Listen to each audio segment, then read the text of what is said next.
Olá, ouvintes do canal Mesa de Debates, seja bem-vindo aí mais uma entrevista, né? É a primeira entrevista que o canal faz aí na marca de 2.000 inscritos, né? Já agradecer de antemão a todas as pessoas que se inscreveram, que acompanham a gente aí nessa empreitada, né?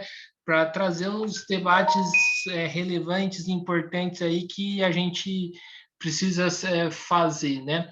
E hoje eu estou aqui com o Douglas, né? O Douglas, que é da CUT São Paulo, né? E a gente vai trocar uma palavrinha aqui sobre, né, o mundo sindical, política nacional, né? Como que ele está vendo aí essa realidade toda. Então, tudo bem, Douglas? Antes da gente começar, por favor, se apresente. Ô, Guilherme, bom dia. Meu nome é Douglas Iso, professor Douglas Iso. Eu sou presidente da CUT São Paulo e sou também, o meu sindicato de base é a POSP, eu sou conselheiro estadual da POSP. E desde já agradecer o convite para poder dialogar com os moradores aqui do Vale do Paraíba, através desse importante programa que é Mesa de Debate. Maravilha, Douglas. Então vamos aí para a primeira pergunta, né? 2022 já começou aí com tudo, né? Estamos aí no meio de uma pandemia, né? Desemprego às alturas, né? Agora, né? Uma alta aí no combustível, né? O que fazer perante esse cenário? Quais são os desafios dos sindicatos? Qual que é o papel que os sindicatos podem cumprir nessa conjuntura nacional? O desafio dos sindicatos é a luta, né, que nós temos contra o desemprego, uma luta que nós temos contra um governo que ele não esconde a sua preferência, né, que não esconde que está a serviço da classe dominante brasileira, porque isso ele nunca escondeu até nas eleições, né? Fazendo a indagação. Ou você quer emprego ou quer direitos. Como se emprego e direitos fossem coisas inconciliáveis, o que não é verdade. Tá? Se a gente for observar aí, até 2015, o desemprego no Brasil ele ficava na casa dos 4,85%.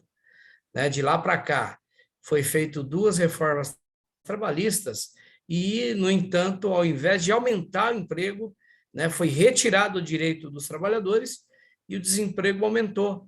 Hoje chega na casa dos 14%.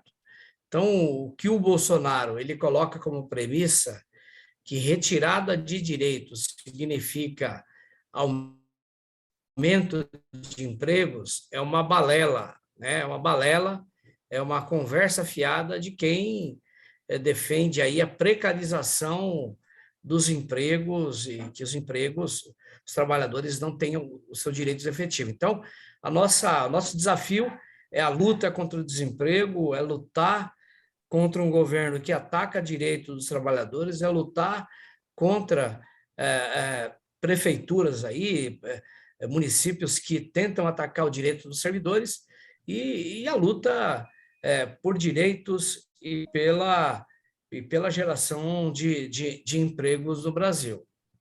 Aproveitar aqui e mandar um salve aí para os servidores de São José dos Campos aí que realizaram uma importante e bonita paralisação ontem, né, na frente aí da prefeitura de São José, né? A gente fez uma matéria que inclusive o Douglas teve a oportunidade aí de falar, né? Então vamos aí para a próxima pergunta, Douglas. Como derrotar esse governo, né? A gente está num cenário no Brasil bastante caótico, né? Mais de 650 mil mortes, né? Se deixar da maneira como está, a gente vai para casa de 700. Como derrotar esse governo? Eu acho que nós temos que dialogar com o conjunto da população brasileira sobre o que representa o desgoverno do Bolsonaro. Desgoverno que desdenhou da morte de milhões de brasileiros, um governo que não preparou o país para combater o coronavírus, um governo que comprou de forma atrasada aí as vacinas, né? Porque ele tentou desqualificar a vacinação, né? E depois a CPI do Covid demonstrou que existia um esquema de corrupção na compra de vacinas, né? O Brasil está tentando fazer negócio com a vacina mais cara do mundo e botar $1 por dose para agentes aí do Ministério da Saúde, né? Então, um governo inoperante, um governo que não organizou, não dialogou com estados e municípios para vacinação, e o resultado disso, Guilherme, é exatamente isso, né? Nós temos uma situação de 640 mil brasileiros mortos. Felizmente, Guilherme, mesmo com toda essa situação de um governo que prescreveu remédio ineficaz para combater o coronavírus, né? Nós temos o SUS. E o Brasil, que começou bem depois da vacinação, hoje é um dos países que mais vacinou com a primeira e a segunda dose, mesmo com o desgoverno do Bolsonaro. Então, eu acho que o desafio nosso é debater essas questões, debater a política equivocada desse governo, uma política de ajuste, de corte, e que, nesse momento, aprofundou o desemprego e a baixa atividade econômica no Brasil. Política de privatização que entrega setores importantes da economia do Brasil a empresas estrangeiras, política equivocada do Brasil, por exemplo, ao estabelecer a paridade, a dolarização do preço do petróleo, e ontem teve mais um aumento da gasolina. A gasolina ontem à noite eu jantei passeando aqui do restaurante até o hotel, eu pude observar filas enormes nos postos de gasolina, porque as pessoas foram abastecer, porque mais um aumento dos combustíveis no nosso país. E é importante a gente dizer que isso aconteceu porque o preço do barril do petróleo no Brasil, hoje, ele tem paridade com o preço internacional para atender aí os acionistas, né? O que importa para a política que foi construída durante o governo Temer e mantida agora no governo Bolsonaro é que os acionistas da Petrobras ganhem dinheiro. E o povo que se lasque, né? Tem que pagar um combustível caro. Assim como o fertilizante, que a Petrobras produzia fertilizantes no Brasil, parou de produzir no governo Temer, no governo Bolsonaro, e hoje nós em outros países durante esse período de guerra. Então, são algumas das políticas equivocadas desse governo e política que nós temos que debater com o povo. Esse governo tem que ser responsabilizado, né, pelo caos econômico que o país vive, né? Para o mês de fevereiro, saiu hoje a inflação, né? A inflação dos 10,54%.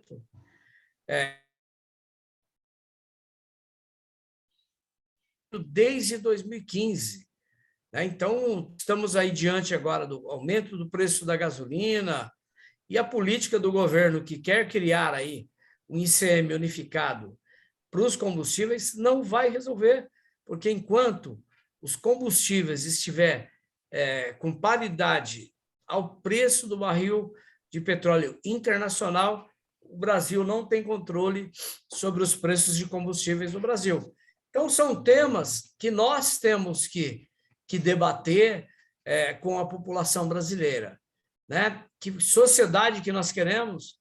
Uma sociedade onde o Estado se exime de cuidar do povo brasileiro, ou um Estado que pensa e que realiza políticas públicas e políticas sociais para atender o povo brasileiro.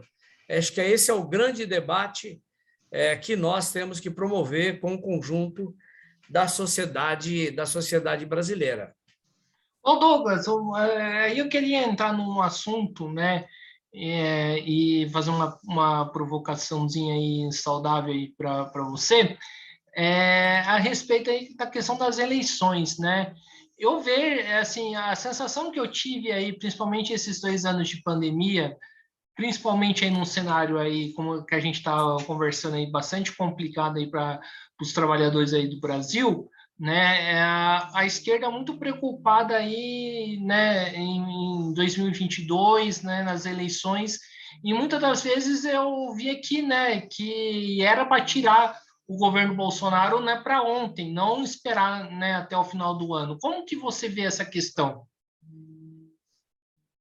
Eu acho que diante de um governo fascista, diante de um governo que, quando deveria ter tomado as medidas corretas para cuidar do povo brasileiro, um governo que não comprou vacina, um governo que desdenhou da morte de brasileiros, dizendo que não era coveiro para falar de mortes, né? Dizendo que era Messias, mas não fazia milagre, né? Um governo que ataca jornalistas, que ataca mulheres, que ataca negros, que ataca aqueles que têm um posicionamento diferente, um governo que ao longo desse período, enquanto os brasileiros morriam de Covid, o governo estimulava grandes aglomerações, atacou o Congresso Nacional, atacou o Supremo, atacou a imprensa, né? Na nossa opinião, esse governo, se ele não tivesse maioria no Congresso Nacional, ele já teria caído, né? Porque como um governo que ataca, inclusive, o sistema eleitoral que o elegeu, né? Esse governo, Guilherme, ele tentou dar um golpe no dia 7 de setembro de 2021, um golpe fracassado, né? Então, não é que a esquerda trabalhou para derrubar o Bolsonaro. A esquerda, ela trabalhou para defender a democracia. E defender a democracia é defender a democracia e o Estado de Direito contra os ataques ao Supremo, ao Congresso Nacional, né? Contra o golpe fracassado de setembro de 2021. Eu acho que o que nós fizemos ao longo desses últimos anos foi defender a democracia, foi defender direitos, foi defender que esse país e que esse governo cumprisse aquilo que é o seu papel, né? Governar para proteger o povo brasileiro do Covid, governar para que o país tivesse tranquilidade e atividade econômica para combater o desemprego e outras questões. A esquerda lutou pelo auxílio emergencial de R$ 600, o Bolsonaro era contra. A esquerda e o movimento sindical foi contra o desligamento de trabalhadores aí durante a pandemia sem receber o salário. Então, foram essas as lutas que nós travamos ao longo desse período, e lutas para defender direitos, para defender a democracia e para defender o povo brasileiro de um governo opressor. Certo. E a principal alternativa aí, né, nas eleições aí da esquerda é a candidatura do Lula, né? Só que, assim, uma coisa que vem incomodando muito os ativistas, né? E acho que você é professor e pode falar muito bem nisso, né? É a possibilidade de um vice com o Alckmin, né?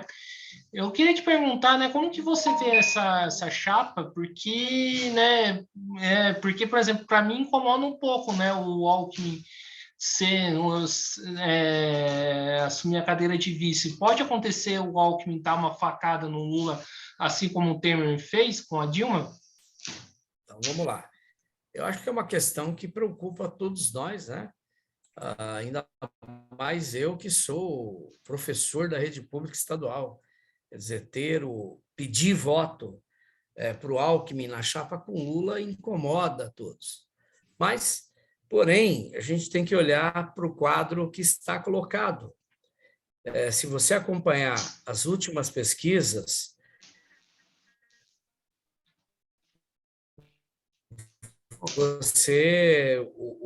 especialistas diziam que o Bolsonaro ia derreter e que poderia chegar em outubro sem a menor chance de disputar a eleição para ganhar, né? Diziam os especialistas. O Bolsonaro ele retira a terceira via do segundo turno, mas ele não tem condição de ganhar a eleição. E se a gente observar, nós estamos no mês de março, se a gente observar as pesquisas a partir de janeiro, além do Bolsonaro não derreter, o Bolsonaro ele tem aumentado a sua intenção de votos. Então, isso é um perigo. Então, por que eu estou dizendo isso? Muitas vezes é preciso fazer uma inflexão e fazer aquilo o que precisa ser feito para combater um mal maior, que é a reeleição do Bolsonaro. Então, é preciso, talvez seja um mal necessário para que possamos vencer a eleição. E sobre a situação que aconteceu com a presidenta Dilma, eu acho que é importante, Guilherme, a gente trabalhar na perspectiva, e hoje, quando se debate a possibilidade de federação partidária, a direção do PT ela avalia que se houver federação partidária, a federação envolvendo o PT, o PSB, o PV e o PCdoB, mais a federação envolvendo PSOL, PV e talvez um outro partido aí, um terceiro partido nessa chapa do PSOL, é possível chegar entre 170 e 200 votos à esquerda no Congresso Nacional. Então, num quadro como esse, o pedido de impeachment que foi aprovado contra a presidenta Dilma jamais seria aprovado durante um governo do presidente Lula. E muito mais do que isso, com 200 ou acima de 200 votos da esquerda no Congresso Nacional, o governo Lula ficaria menos refém do que foram os governos, o primeiro e o segundo governo do presidente Lula e os dois governos da presidenta Dilma no Congresso Nacional. Então, a estratégia é aumentar o número de deputados federais eleitos para que, de um lado, a governabilidade, o governo não fique refém do centrão e dos partidos de direita e que a gente não tenha uma situação como a que aconteceu em 2015 e 2016, né, com a tramitação e depois com o impeachment da presidenta Dilma. Ô Douglas, você falou aqui, né, que os especialistas achavam que o Bolsonaro ia derreter e o Bolsonaro não derreteu, né? E hoje a gente, né, a possibilidade de segundo turno, para mim já é assim bastante clara, né? Qual a pergunta que eu faço assim? Será que essa tática aí de aliança com o Alckmin está sendo de fato efetiva? Assim, não seria mais assim, no mínimo, trazer um vice aí de esquerda para a candidatura, né? Assim como foi na candidatura do Haddad com a Manuela Dávila, em 2018? Então, na verdade, para a gente entender o jogo político no país, é importante a gente entender que o Bolsonaro é presidente, o Bolsonaro tem a caneta na mão, o Bolsonaro que falou que seria o presidente da antipolítica, o presidente que não ia negociar com esse Congresso inescrupuloso, que ia ser o diferente, que era antipolítica, que ia combater a política tradicional, que ia combater a corrupção. O Bolsonaro ele fez exatamente o contrário, né? Além do Bolsonaro hoje quem praticamente governa é o Centrão, né? É o Centrão que sentou em todos os que foram apresentados lá no Congresso Nacional, e o governo ele usa as armas que tem. Ele liberou emendas parlamentares, ele liberou emendas secretas, emendas inclusive essas, o Guilherme, que a gente nem sabe quantas são, a gente não sabe quem recebeu, né? Então, ele está usando, e esse dinheiro está chegando em estados e municípios. O governo Bolsonaro fez uma série de pequenas medidas aí para melhorar o humor da população brasileira contra ele. Promoveu mudanças aí no Bolsa Família, né? Ele tem promovido uma série de ações aí para dialogar com a massa da população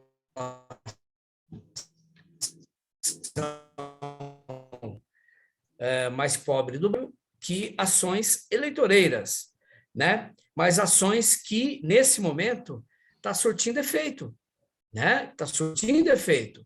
Então, não é qualquer coisa você liberar uma massa enorme de recursos que chega em estados e municípios no ano que antecede a eleição. Então, o deputado ele vai na sua cidade, no seu estado, liberar essa emenda e vai pedir voto, né? E vai pedir voto para o Bolsonaro. Então, é uma situação que nós vamos ter que conviver, né? Agora, o que nós precisamos do nosso lado é ter, é óbvio, é um governo de composição, mas é um governo que quem vai direcionar a ação política do governo é a esquerda. Nós queremos romper com o modelo liberal que está aí, nós queremos romper com esse modelo que retira direito dos trabalhadores. A grande debate feito pelo movimento sindical, que, aliás, vai fazer um conclave agora no mês de abril, é o debate sobre a revogação da reforma trabalhista, a revogação da reforma previdenciária, da terceirização da atividade fim, retirar do Banco Central a autonomia do Banco Central, que é para ser dirigida por um banqueiro, por um agente colocado do mercado financeiro, dos rentistas, né? É promover reformas que recoloquem as populações, as classes populares dentro do orçamento do Brasil, recolocar uma política de reajuste de salário mínimo real, recolocar políticas sociais que combatam a fome, fazer uma política econômica popular que coloque dinheiro no bolso dos trabalhadores, diferente do que esse governo está fazendo, né? Um governo que faz a política para os mais ricos. No começo da pandemia, liberou 11 trilhões de reais aí para banqueiros, né? Não é possível conviver com uma situação como essa. Então, nós precisamos recolocar o Brasil. Para isso, nós precisamos ganhar a eleição, né? E ganhar a eleição e colocar em prática um projeto democrático, popular, um projeto que dê dignidade e que faça o povo brasileiro voltar a sonhar. E esse projeto, não temos dúvida, que é o projeto encabeçado pelo companheiro Luiz Inácio Lula da Silva. Ô, Douglas, né, assim, uma das coisas que muitos temem, né, é que o Bolsonaro não vá respeitar, né, um resultado eleitoral desfavorável a ele, principalmente, né, se o Lula for eleito, né? E aí eu acho que é extremamente necessário aí, né, que a gente garanta, né, no mínimo que o resultado das urnas sejam de fato respeitados, né? Perante esse cenário, a CUT já discutiu o que fazer, né? Porque não vai ser fácil, né? É, se a gente observar o Bolsonaro, quando ele aponta que tem problema na urna, ele coloca em dúvida o sistema eleitoral brasileiro, ele já quer antecipar um debate, né? O debate que, se ele for derrotado, ele vai tentar virar a mesa. Então, primeiro, nós vamos ter que estar preparado toda a militância para isso, e o Exército já deu todas as mostras aí de que vai colocar as tropas em prontidão a partir do dia 31 de agosto e já anunciou: quem ganhar a eleição leva. Então, nós queremos crer que é essa posição que será mantida até o dia da eleição, até a realização das eleições. Agora, de qualquer maneira, nós vamos ter que preparar a nossa militância primeiro para o processo eleitoral. Vai ser muito violento.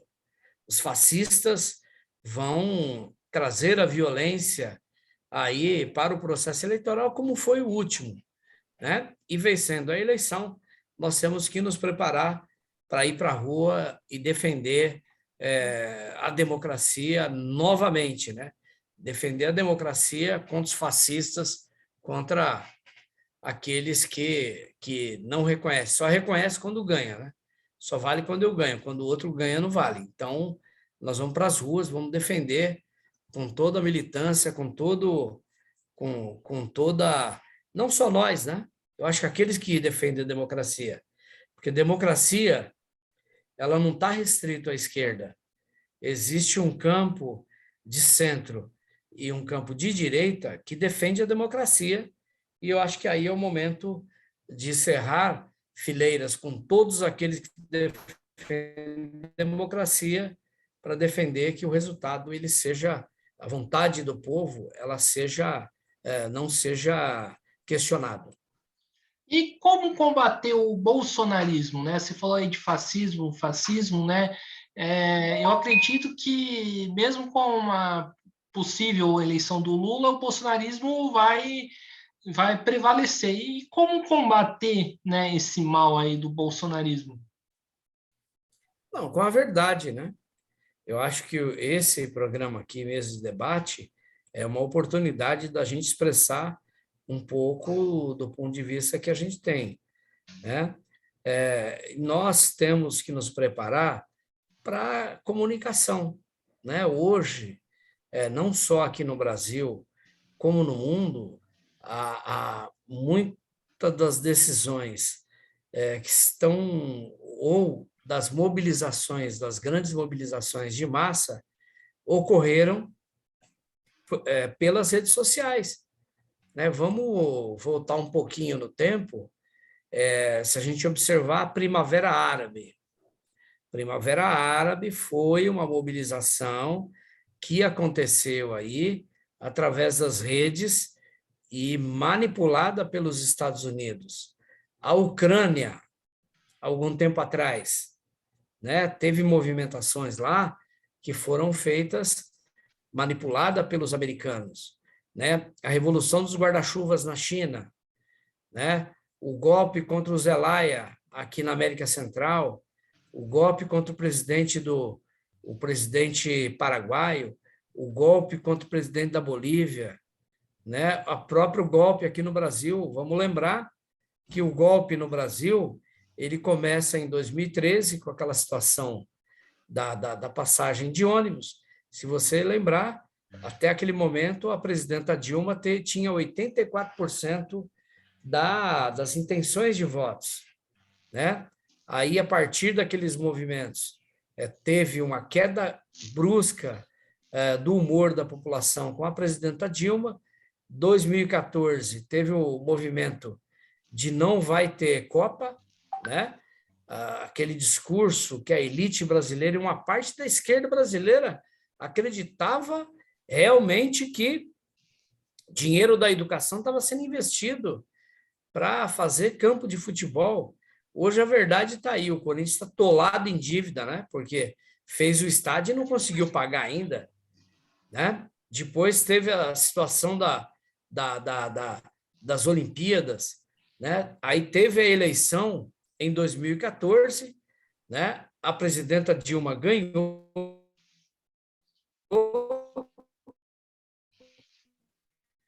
Aí o AS, o Tribunal Superior Eleitoral, garantiu a posse da Dilma, e a partir, o movimento que começou em 2013, começou a fazer vários atos aqui, que começa aqui em São Paulo, no Rio de Janeiro, com a manipulação, e que hoje sabemos que a Lava Jato foi uma farsa do Moro, uma farsa do Dallagnol, né?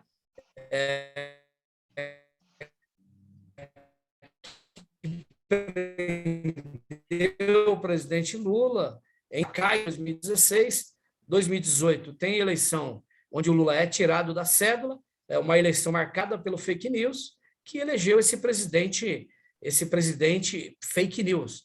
Então eu falei tudo isso para dizer para você o seguinte, que a comunicação hoje, né, é fundamental que a esquerda também tenha engajamento nas redes sociais, que tenha uma estratégia de comunicação, que é a luta virtual que a gente vai desmontar o bolsonarismo, né? Que nós vamos desmontar o bolsonarismo e fazer e construir a nossa narrativa, né? E o bolsonarismo, eu costumo dizer, Guilherme, que é igual o camarada que ele torce para um time. O time dele pode ter perdido de 5-0 o clássico, mas o time dele é bom, o time dele perdeu. Aí ele vai arrumar toda uma argumentação para justificar a derrota do time. É mais ou menos igual o Bolsonaro, né? O bolsonarista nunca aceita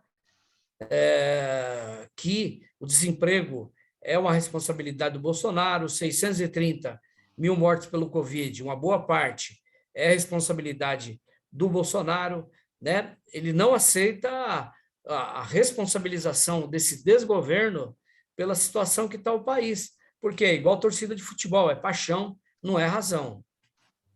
Sim, então vamos aí para o último bloco aí de perguntas, né? Nosso tempo aqui está se esgotando. E até as eleições, né? Qual que é o plano aí de luta da CUT, né? Em relação com os sindicatos? O que a CUT pensa fazer? Se vai ter paralisação geral, greve geral, luta contra algum ataque que está vindo por aí? Qual é o plano aí de luta da CUT? Primeiro, o Guilherme, a CUT ela está organizada para defender os direitos dos trabalhadores. Por exemplo, aqui em São José dos Campos, o governo municipal se organiza para atacar o direito dos trabalhadores.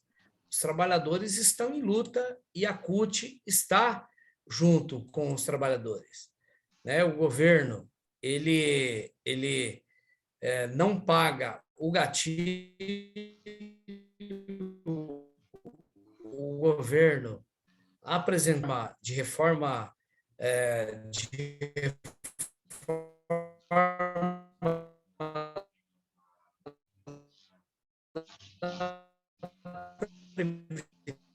previdência,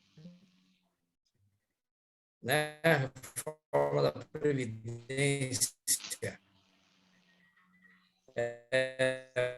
para mudar a alíquota, mudança em tempo de contribuição dos servidores, mas está na rua, está na luta, e nós estaremos com esses trabalhadores, não só aqui em São José dos Campos, mas em todos os locais aí onde que nós tenhamos patrões e governos que queiram meter a mão no direito dos trabalhadores. Eu acho que o primeiro aspecto é esse.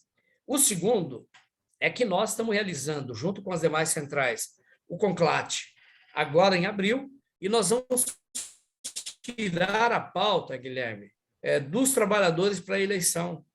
Né? Nós queremos a mesa de negociação coletiva para servidores públicos, para que nós não tenhamos, toda vez que queremos negociar, fazer greve. Né? Nós queremos ter o direito de apresentar as nossas reivindicações, ser recebido e dialogar acerca das nossas reivindicações. Né? Assim como a iniciativa privada faz assembleia, apresenta a proposta, mantém ou amplia aí a sua convenção coletiva, sentou na mesa, discutiu com o patrão, acabou a campanha salarial. Trabalhador, servidor público não tem mesa de negociação coletiva.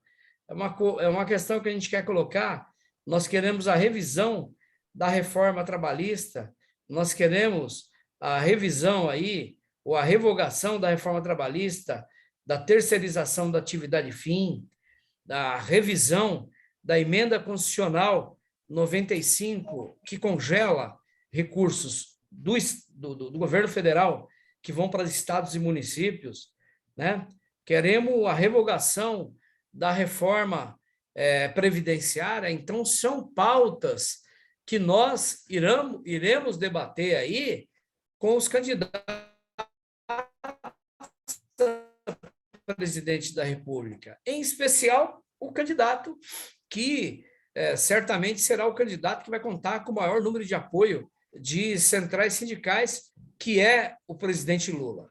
Então, a gente vai estar organizado, estaremos organizados também, Guilherme, para eleger o maior número de deputados e deputadas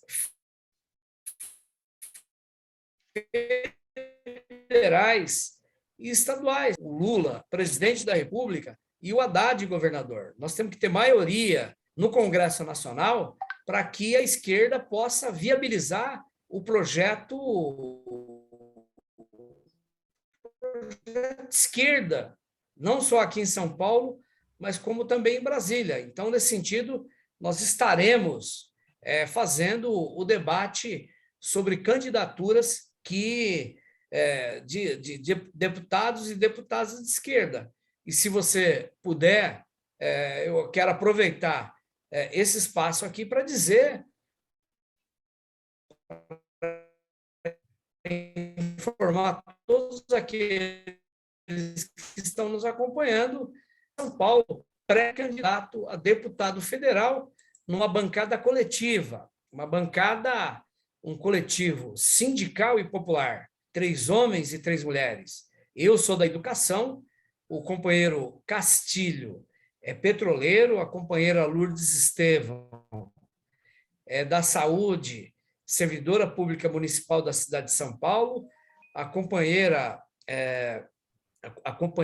Alessandra é trabalhadora rural lá da região de Barretos, o companheiro Paulo Afonso é trabalhador da indústria têxtil, calçadista, lá de Franca, e aqui de Jacareí, a companheira Cristina Machado, que é psicóloga, é do Sindicato dos Psicólogas, e está com a gente também. Então, uma alternativa popular, uma alternativa socialista aí para o Congresso Nacional, para defender o direito dos trabalhadores e direito do povo brasileiro. Quero aproveitar aqui que já deu nosso horário, agradecer, Guilherme, a possibilidade aqui de ter feito esse bate-papo contigo e me colocar sempre à disposição, né, para a gente fazer esse bate-papo. E dizer para você, numa parte mais descontraída aí, que eu estou acompanhando aí os treinos aí da Fórmula 1, das equipes que estão aí se preparando para o campeonato desse ano, que vai ser muito bom, rapaz. Os carros retomaram aquele efeito solo, e agora não vai ficar aquele negócio que o carro chegava perto do outro na curva, perdia a estabilidade. Agora vai dar para... A gente vai ter muitas ultrapassagens, vai ser muito bom. Palpite para esse ano? Cara, eu sou sempre Hamilton, né? O meu palpite para esse ano é que a Mercedes, que tem um conjunto mais confiável, novamente é uma das equipes que pode ganhar o campeonato. A Ferrari está vindo com um carro muito competitivo, né? Ferrari está vindo com um carro muito competitivo. A Red Bull é sempre uma equipe competitiva e a McLaren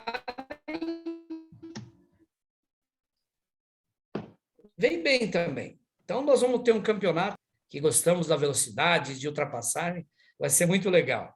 Isso aí, Guilherme. Então é isso aí, quero agradecer ao Douglas, né, pela participação aí do programa, quero agradecer também a você que nos acompanhou até este momento da entrevista. Peço aí que se inscreva no canal podcast Mesa de Debates de Tudo Um Pouco, né, curta esse vídeo, comentem aí nas considerações do Douglas, se concorda aí com o que o Douglas disse, se até mesmo se discorda. Acho que é importante a gente abrir esse debate aí, né, que precisa ser feito, né?